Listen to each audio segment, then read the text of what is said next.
മേഘത്തിൻ്റെ ഉള്ളിൽ നിന്ന് ജലകണികകൾ മഴത്തുള്ളിയായിട്ട് പർവ്വത ശിഖരങ്ങളിൽ വീണ് അത് മലമുകളിലൂടെ ഒഴുകി കൂട്ടം കൂട്ടമായ മഴത്തുള്ളികൾ ചേർന്ന് അരുവികളായി തുള്ളി തത്തിക്കളിച്ചുകൊണ്ട് അത് പർവ്വതത്തു നിന്ന് താഴ്വാരങ്ങളിൽ എത്തിക്കഴിയുമ്പോൾ മണ്ണിലൂടെ അത് ഒഴുകാൻ തുടങ്ങുമ്പോൾ ഒരു നദിയായിട്ട് മാറണു. നദിയാകുമ്പോൾ അതിന് ഗംഭീരത വരികയാണ്. അതിൻ്റെ ഒഴുക്കിൻ്റെ വേഗത കുറച്ച് കുറയും, തുള്ളിച്ചാട്ടമൊക്കെ നിൽക്കും.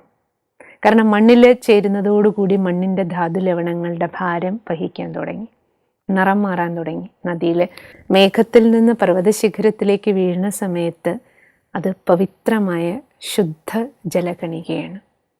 നദി വലിയ പട്ടണങ്ങളിലൂടെ ഒഴുകാൻ തുടങ്ങുമ്പോൾ എന്താ സംഭവിക്കണേ? എല്ലാ വേസ്റ്റുകളും നദിയിലൊക്കെ ചേരുന്നതോടുകൂടി അതിൻ്റെ ഭാരം കൂടും, അതിൻ്റെ ഒഴുക്കിൻ്റെ വേഗത കുറയും, വളരെയധികം നിറം മാറാൻ തുടങ്ങും.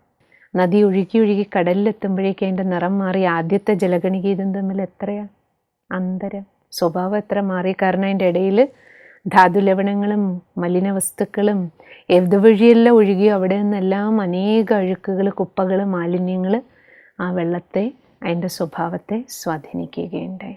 രുചിയെ മാറ്റാണ്, സ്വഭാവത്തെ പരിവർത്തനപ്പെടുത്തുകയാണ്. പക്ഷേ കടലിലെത്തുന്നതോടുകൂടി എന്താ സംഭവിക്കണേ? വീണ്ടും സൂര്യകിരണങ്ങൾ ഏറ്റിട്ട് ആ നദിയിൽ വന്ന വെള്ളത്തിലെ എല്ലാ ധാതുലവണങ്ങളും അഴുക്കുകളും എല്ലാം കടലിലടിഞ്ഞിട്ട് ആ ജലത്തുള്ളി വീണ്ടും ജലകണിക നീരാവിയായി വീണ്ടും മുകളിലേക്ക് പോയി മേഘമാക്കുകയാണ്.